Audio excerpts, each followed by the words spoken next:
7 câu nói có thể hủy hoại tương lai một đứa trẻ, rất nhiều bố mẹ đang thốt ra hàng ngày. Mỗi đứa trẻ đều như một trang giấy trắng.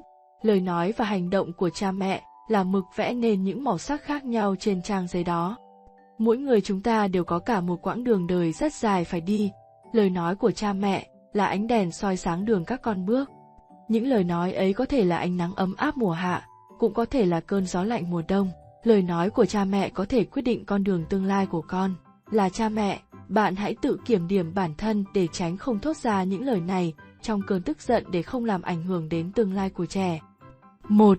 Loại như con thì làm nên trò trống gì? Đây có thể nói là một câu mắng sát muối lòng trẻ nhưng nhiều cha mẹ vẫn vô tâm nói ra. Trẻ có làm nên trò trống gì cho tương lai không, thì cần có sự định hướng, sự tin tưởng, khích lệ của bố mẹ, người thân xung quanh.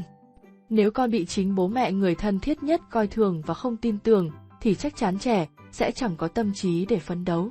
Đặc biệt nghiêm trọng là sự coi thường của bố mẹ có thể khiến con từ một đứa trẻ ngoan ngoãn thành người hỗn láo, ngông cuồng và gây hại cho xã hội. 2. Nhìn con nhà người ta đi, rồi xem lại mình xem. Nhiều cha mẹ thường dùng phép so sánh, với mục đích tốt là muốn động viên con nỗ lực học hỏi người khác. Ví dụ, khi điểm số của con không bằng một bạn nào đó ở lớp, bố mẹ sẽ nói, nhìn bạn ấy mà xem, tại sao con lại không được điểm như thế? Trong mắt cha mẹ, thành tích của đứa bé học giỏi có thể là một mục tiêu cho con mình tiến bộ, nhưng khi bạn nói ra câu này lại lợi bất cập hại. Mỗi đứa trẻ đều có ưu, nhược điểm riêng.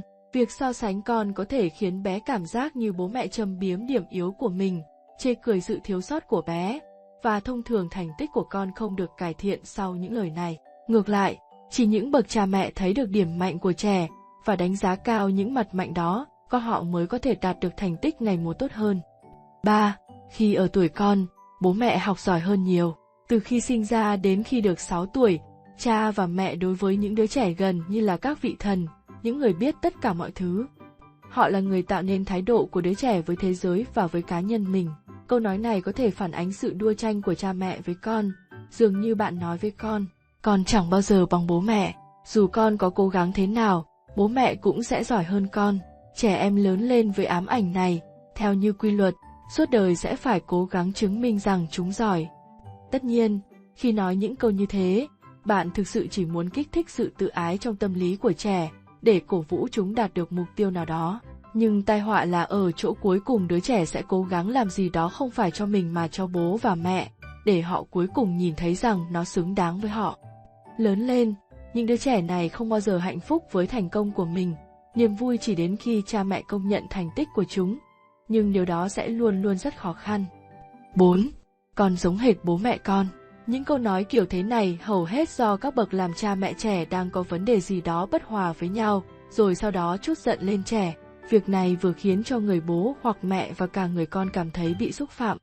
Ví dụ, như một đứa trẻ hết mực yêu thương mẹ nó, trong mắt trẻ mẹ là người tuyệt vời nhất, mà suốt ngày lại bị bố cho nghe câu mỉa mai mày giống y hệt mẹ mày, bé sẽ cảm thấy cả mình và mẹ đều không được tôn trọng. Khi đó, người cha mẹ vô tình đã đẩy con vào cuộc đấu tranh để chọn lựa, hoặc là theo phe bố, hoặc là theo phe mẹ. Trong trường hợp bố mẹ đã ly dị thì cảm giác của trẻ càng tồi tệ hơn. 5. Có gì đâu mà con phải sợ. Câu nói này hoàn toàn không thể an ủi cảm xúc sợ hãi của trẻ, và một lần nữa, nó thể hiện bạn đang đánh giá thấp cảm xúc của con, khiến chúng nghĩ bản thân kém cỏi. Thay vào đó, hãy chia sẻ cảm xúc cùng con bạn, cho thấy bạn luôn ở bên cạnh chúng. 6. Sao con không thể được như anh chị con? Câu nói này cũng tương tự như những câu hàm ý về sự so sánh đã nêu ở trên.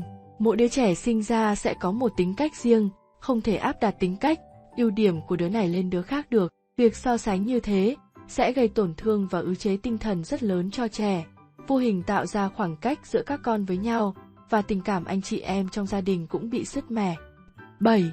Bố mẹ đã nói bao nhiêu lần rồi? Khi bạn quát bố mẹ đã nói bao nhiêu lần rồi, điều này sẽ không cho trẻ biết bất kỳ ý tưởng nào về lý do tại sao chúng nên dừng lại hoặc bắt đầu làm điều gì đó mà bạn muốn chúng làm. Thay vào đó, câu nói của bạn có thể khiến con cảm thấy như chúng không có quyền gì cả, và nó sẽ sợ chính cha mẹ mình.